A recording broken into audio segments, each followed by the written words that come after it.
You were supposed to have it all figured out by now. Everyone said you were gifted, talented, that you could do anything you set your mind to. And for a while, that felt like a blessing. But somewhere along the way, that blessing became a burden. Now you lie awake at night, paralyzed by possibilities. You've started 3 careers, mastered 2 hobbies, and abandoned both because nothing feels quite right. You see the patterns others miss, understand the systems others ignore, and yet somehow you're the one who feels most lost. Your friends seem content with their choices. They picked a career and stuck with it. They chose a city and made it home. They found their passion and never looked back. But you can't stop seeing the alternative timelines, the paths not taken, the infinite versions of yourself you could have been. Here's the truth nobody tells you. Your intelligence isn't failing you. It's doing exactly what it was designed to do, and that's precisely the problem.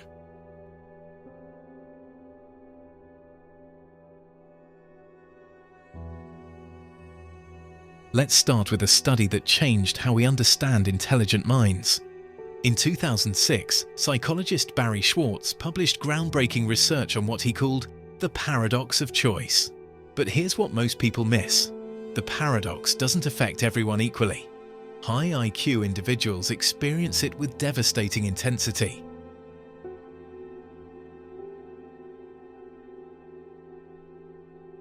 The average person sees a handful of life paths, but your brain, it sees hundreds, thousands. You could be a neuroscientist, or a novelist, a software engineer, a conservation biologist, a philosophy professor, an entrepreneur, a musician, a documentary filmmaker. Each path is vivid, detailed, fully rendered in your mind's eye, and each one seems simultaneously perfect and catastrophically wrong. This isn't indecision. This is your prefrontal cortex doing exactly what evolution designed it to do, running complex simulations, analyzing outcomes, weighing variables. The problem is that you're running too many simulations at once.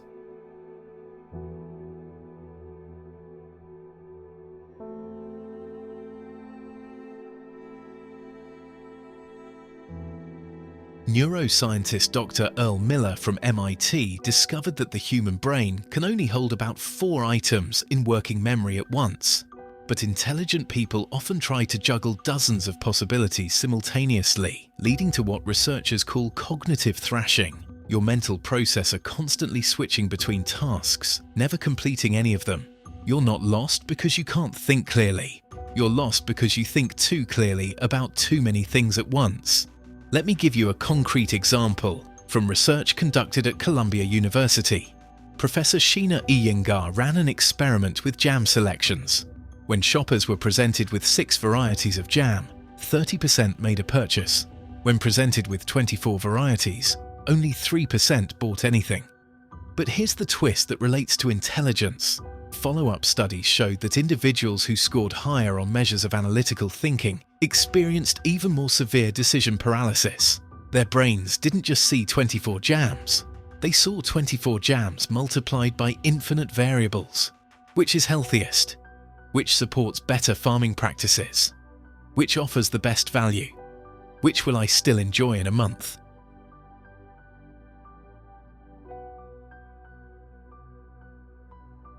And there's another layer to this curse that's even more insidious. Intelligent people have an enhanced awareness of opportunity cost. Research by economists Daniel Kahneman and Amos Tversky found that the pain of missing out on an alternative is psychologically more intense than the pleasure of the choice made. For most people, this is manageable. They consider a few alternatives, make a choice, and move on. But your brain doesn't work that way. Every choice you make is haunted by every choice you didn't make. You don't just choose a career, you simultaneously reject 20 other careers, and your mind won't let you forget what you're missing. You accepted the job in marketing, but your brain keeps running simulations of the research position you turned down. Would you be happier, more fulfilled, making a bigger impact? This is what psychologists call maximizing behavior, and studies from the University of Pennsylvania show that maximizers, people who always seek the absolute best option, report significantly lower life satisfaction than satisficers, who choose the first good enough option. And guess who tends to be maximizers? People with higher cognitive ability. Your intelligence has trapped you in an exhausting game, searching for optimal solutions in a world that only offers adequate ones.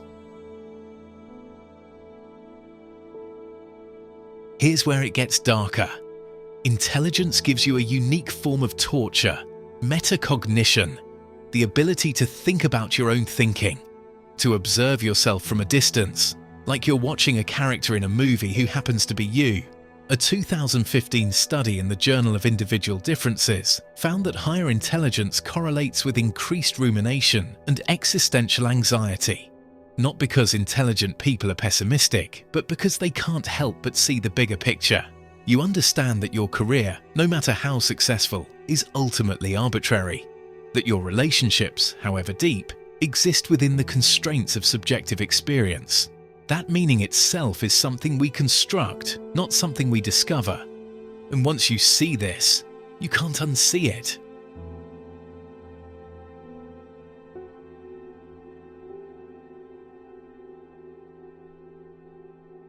Most people experience life from inside it. You experience it from above it, analyzing it, deconstructing it, questioning whether you're even experiencing it correctly. Think about the last time you felt genuinely happy. Did you just feel it? Or did part of your mind immediately step back and start analyzing it? Am I really happy, or am I just convincing myself I'm happy? Is this happiness sustainable? What are the underlying causes? When will it fade?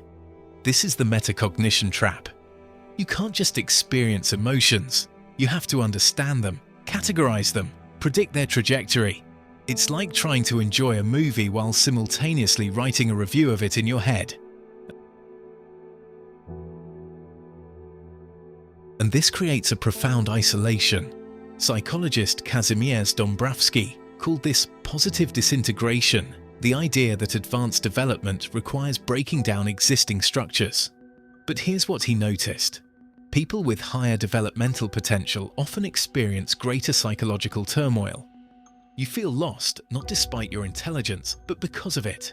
Your mind is constantly deconstructing the very foundations others stand on without question. Dr. Dąbrowski identified 5 levels of development, and he found that individuals at higher levels experience what he called psychoneuroses, not mental illness, but the psychological tension that comes from seeing beyond conventional frameworks. You question the religion you were raised in, the political ideology you were taught, the cultural values you absorbed, the life script you were handed, not because you're rebellious, but because your mind refuses to accept things at face value. And this makes genuine connection difficult.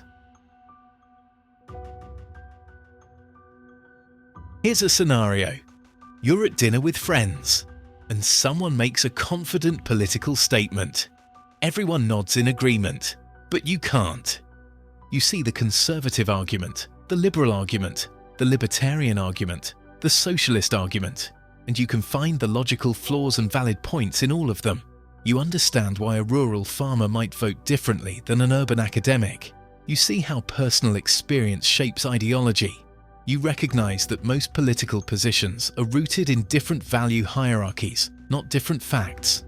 This is called perspectival madness by some cognitive psychologists. It's the overwhelming awareness that any position you take is just one of infinite possible positions, each with its own internal logic. So while everyone else is bonding over shared certainty, you're sitting there, silent, unable to fully commit to any single viewpoint. Not because you're wishy-washy, but because you're intellectually honest about the complexity. Research from Yale University on integrative complexity, the ability to recognize multiple perspectives, found that while this capacity correlates with intelligence and better decision-making in some contexts, it also correlates with decreased subjective well-being and increased feelings of alienation. You see too much to ever be comfortably certain. And in a world that rewards confidence over nuance, this makes you feel fundamentally alone. There's one more layer to this isolation, and it's perhaps the most painful. Intelligent people are more likely to experience what psychologists call the meaning crisis. Research from the University of British Columbia shows that individuals with higher cognitive ability are more prone to questioning the inherent meaning of life, work, and relationships. Most people inherit their meaning systems. They find purpose through religion, tradition, family expectations, or cultural narratives. These systems work because they're not questioned too deeply. But you can't help but question them. You see that your job is a social construct, that money is a collective fiction, that status is arbitrary, that even love, however real it feels, is partially a neurochemical process shaped by evolutionary imperatives. This isn't depression, this is clarity. But clarity without a framework for creating meaning feels like standing on the edge of an abyss. Philosopher Friedrich Nietzsche understood this deeply. He wrote about how the death of traditional meaning systems would create what he called the last man, someone who understands that meaning is constructed but lacks the will to construct it. You're not the last man, but you're standing at that precipice, knowing you have to build your own meaning from scratch while watching others live comfortably in houses they inherited.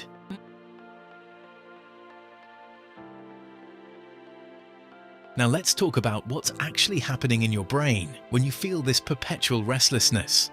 Research from the University of California found that individuals with higher fluid intelligence show increased activation in the anterior cingulate cortex, the part of your brain responsible for detecting conflicts and errors. In simple terms, your brain is a better error detector. It spots problems, inconsistencies, and suboptimal solutions that others miss entirely. This sounds useful until you apply it to your own life. Every job becomes a collection of flaws. Every relationship reveals its limitations. Every city you live in shows its cracks. Not because these things are uniquely bad, but because your brain won't stop analyzing them. Let me give you a practical example. You start a new job. For the first month, it's exciting.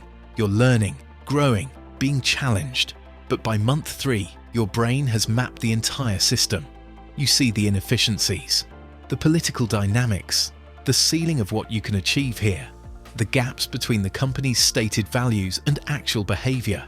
Other people are still in the honeymoon phase. You're already planning your exit. This isn't you being negative or ungrateful. This is your anterior cingulate cortex doing its job too well.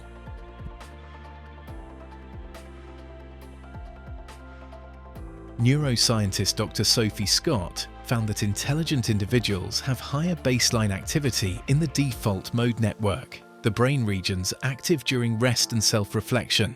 Read that again. Your brain is more active during rest. Most people's minds quiet down when they're not actively engaged in a task. Your mind uses downtime to run more simulations, analyze more scenarios, question more assumptions. You're lying in bed, supposedly relaxing, and your brain is running a cost-benefit analysis of your entire life, replaying conversations from 3 years ago, modeling future scenarios, deconstructing your own motivations. This is why intelligent people often report poor sleep quality. It's not insomnia in the traditional sense. It's that your brain doesn't have an off switch. Studies from the National Institutes of Health using fMRI scans show that high IQ individuals maintain higher levels of neural connectivity even during supposed rest periods. Your brain literally never stops working, never stops questioning, never stops searching for something better.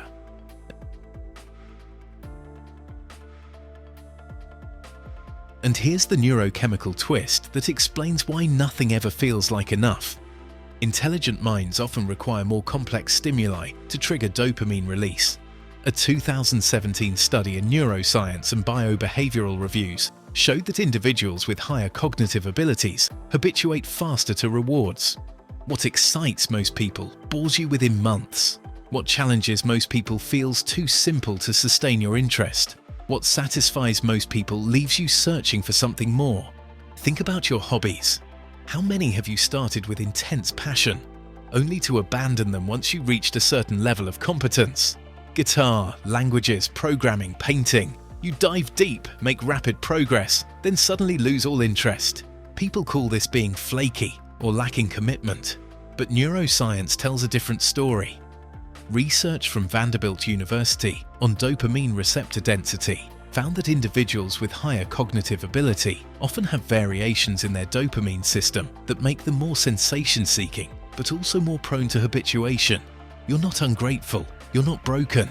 Your reward system has simply been calibrated for complexity that the world rarely provides.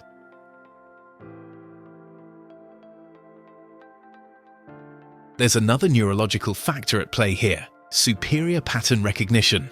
A study from Carnegie Mellon University found that higher intelligence correlates with enhanced pattern recognition across multiple domains.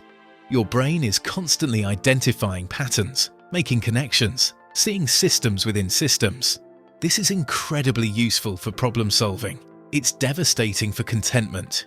You're 3 dates into a new relationship, and you've already identified the pattern of how this person handles conflict. You can predict with unsettling accuracy where the incompatibilities will emerge. You see the trajectory before you've even traveled it. You start a business venture, and within weeks you've modeled every possible obstacle.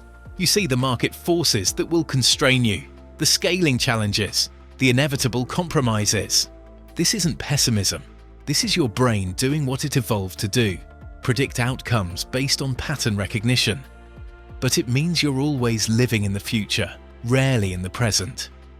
Research from Princeton University on temporal cognition shows that individuals with higher analytical ability spend significantly more time mentally projecting into future scenarios.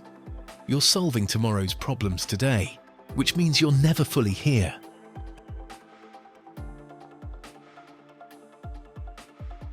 And here's where it all comes together into a perfect neurological storm.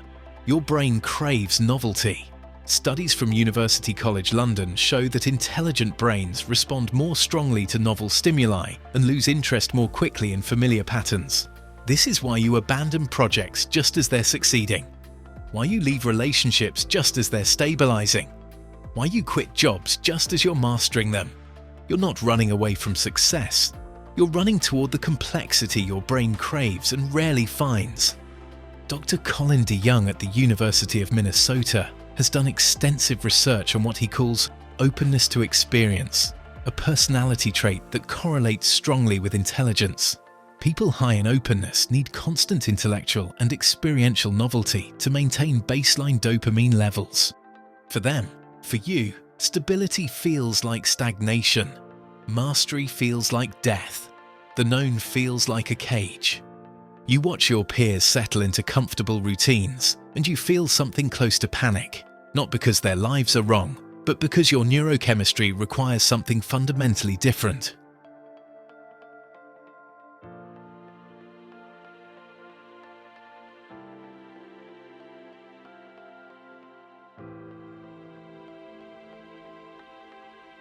So what do you do with a mind that sees too much, feels too deeply, and wants too many things? First, understand this. You're not trying to fix yourself. You're trying to work with the operating system you have. Dr. Elaine Aron's research on highly sensitive persons, who often overlap with high intelligence, suggests that the key isn't reducing sensitivity or awareness. It's building what she calls optimal arousal zones. Think of your mind like a high-performance engine. The problem isn't that the engine is too powerful. The problem is you're trying to drive it on roads designed for regular cars. You need different terrain.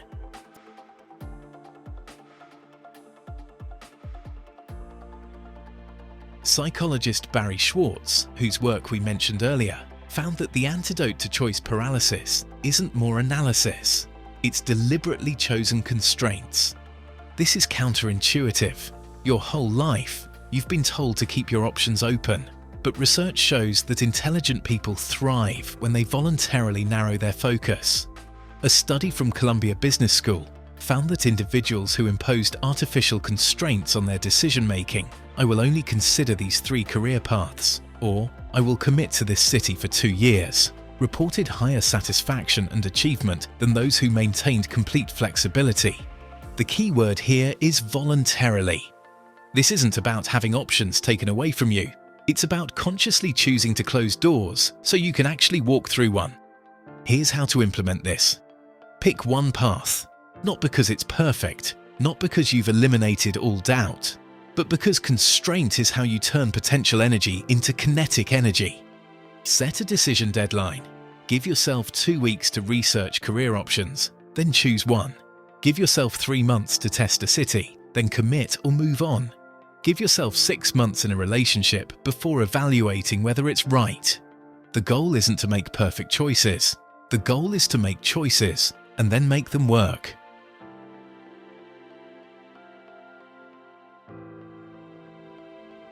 Herbert Simon won a Nobel Prize for introducing the concept of satisficing, choosing the first option that meets your criteria rather than searching for the optimal solution. For most people, this is settling. For you, this is survival. Your brain will always find flaws, always see room for improvement. The question isn't whether something is perfect. The question is whether it's good enough to move forward with. Research from the University of Pennsylvania compared maximizers and satisficers across multiple life domains: careers, relationships, purchases, living situations. The findings were clear. Satisficers reported higher life satisfaction, less regret, and lower anxiety, despite often making objectively worse choices. Why? Because they saved their cognitive resources for what actually matters. Here's a practical framework. Before making any decision, write down your good enough criteria. For a job, this might be intellectually stimulating work, salary above X amount, commute under 45 minutes, team I respect. Once you find an option that meets all your criteria, take it. Stop researching, stop comparing, stop wondering if there's something better. This will feel wrong. Your brain will scream that you haven't done enough analysis. Ignore it. You're not being lazy. You're being strategic about where you deploy your mental resources.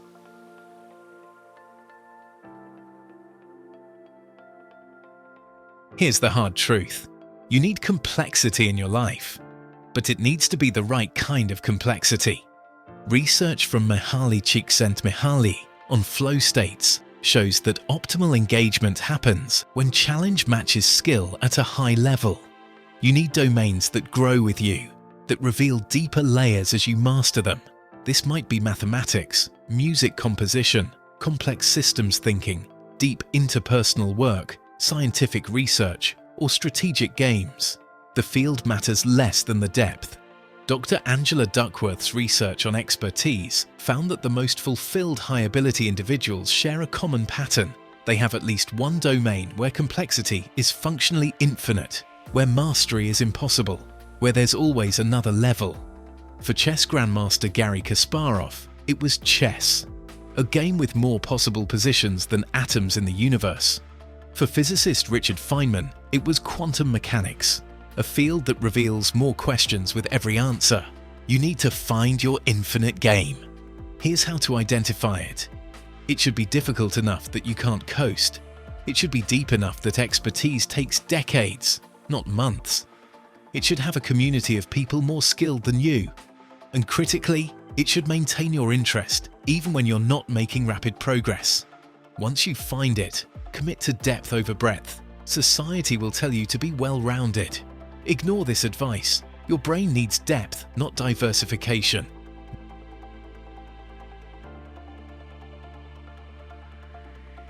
This is the most important strategy, and it's the one most intelligent people skip because it seems too simple. Your mind fragments because it simultaneously holds too many perspectives. The antidote is practices that integrate. Meditation, journaling, therapy, or any method that helps you synthesize multiple truths into coherent action. Studies from the Greater Good Science Center show that mindfulness practices don't eliminate the multiple perspectives. They help you hold them without being paralyzed by them. You learn to think both and instead of either or. A specific practice that works well for analytical minds is what psychologist James Pennebaker calls expressive writing. Spend 15 minutes a day writing about your thoughts and feelings without editing or censoring. Research shows this practice significantly reduces rumination in high IQ individuals because it externalizes the endless internal dialogue. Once it's on paper, your brain can stop running the same loops. Another powerful tool is what therapists call parts work, recognizing that you contain multiple perspectives. and instead of trying to resolve them into one, you let them dialogue. The part of you that wants security can talk to the part that craves novelty. The part that values relationships can talk to the part that needs solitude. You don't have to choose, you have to integrate.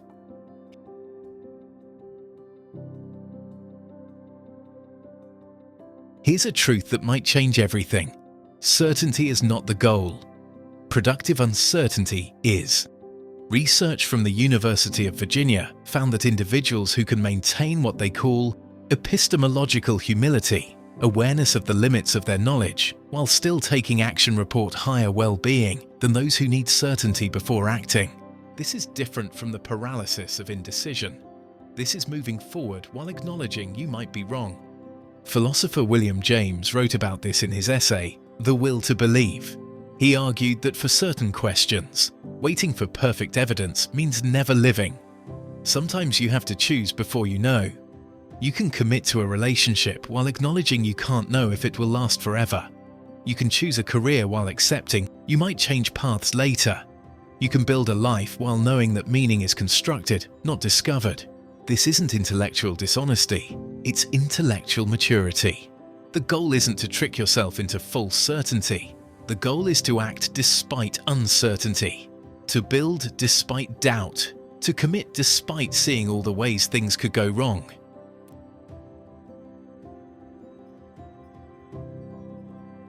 Finally, build rituals around decision-making that prevent endless deliberation.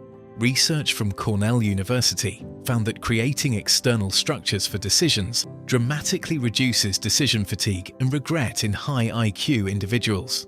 Here's a simple ritual. When facing a decision, give yourself exactly 7 days. Spend days 1 to 5 gathering information. Day 6, list the pros and cons.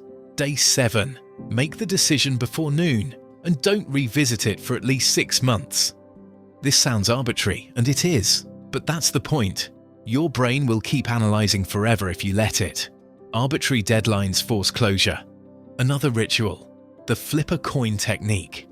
When you're stuck between 2 options that seem equally valid, assign each to heads or tails and flip.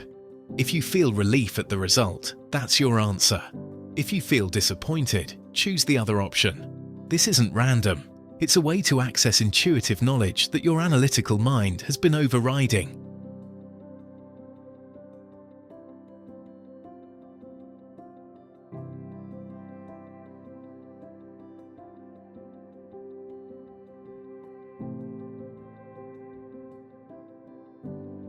Here's what I need you to understand. Feeling lost isn't evidence that you're failing. For minds like yours, it's evidence that you're seeing clearly. The path others walk without question, you examine from every angle. The answers others accept without hesitation, you deconstruct and rebuild. The meaning others inherit, you insist on creating yourself. This is exhausting. This is isolating. This is the price of awareness. But it's also the source of everything profound you might create. Think about the people who've changed the world. Marie Curie, who abandoned multiple conventional paths to pursue research that didn't even have a name yet. Steve Jobs, who dropped out of college because the predetermined path felt suffocating. Virginia Woolf, who wrote about the paralyzing awareness of infinite perspectives long before neuroscience could explain it. They all walked through this same fog.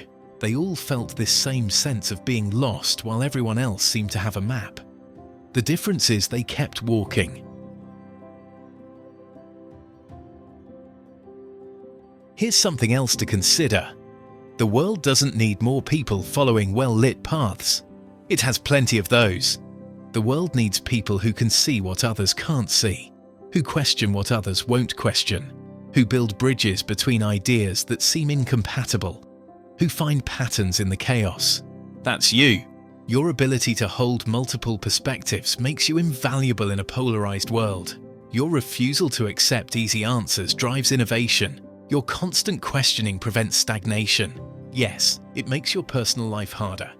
Yes, it means you'll always be wrestling with uncertainty while others rest in their convictions. But this is precisely why your perspective matters. Research from the University of Michigan on creative achievement found that the most transformative innovations come from individuals who can tolerate high levels of ambiguity while still producing work. They called this capacity productive discomfort. You've been living in productive discomfort your entire life. You just didn't know that's what made you dangerous in the best possible way.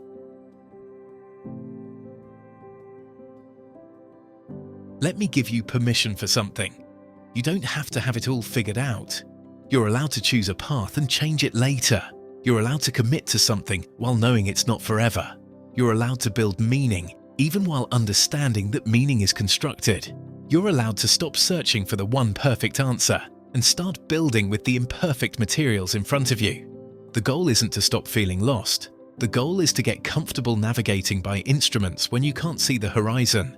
Because the truth is this: people with minds like yours don't find their path. They build it, step by uncertain step, in the dark, using nothing but the light of their own relentless questioning. And that path, once built, goes places the well-lit roads could never reach.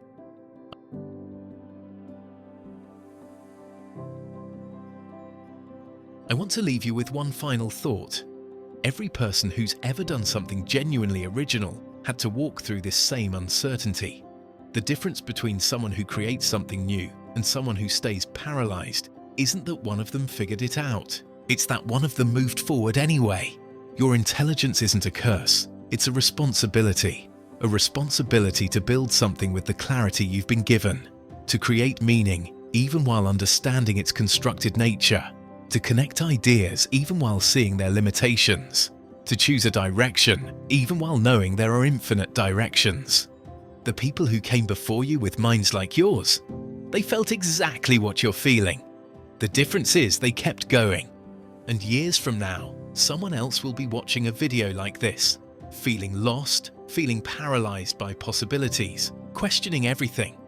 And maybe they'll come across something you created, some idea you shared, some path you built, some connection you made that nobody else saw, and they'll think, maybe I can do this too. That's your legacy, not certainty, not perfection, but the courage to build anyway. If this resonated with you, you're not alone. Subscribe to Mindrose for more content exploring the hidden patterns of the human mind. And remember, the fact that you're questioning everything isn't your weakness, it's your compass.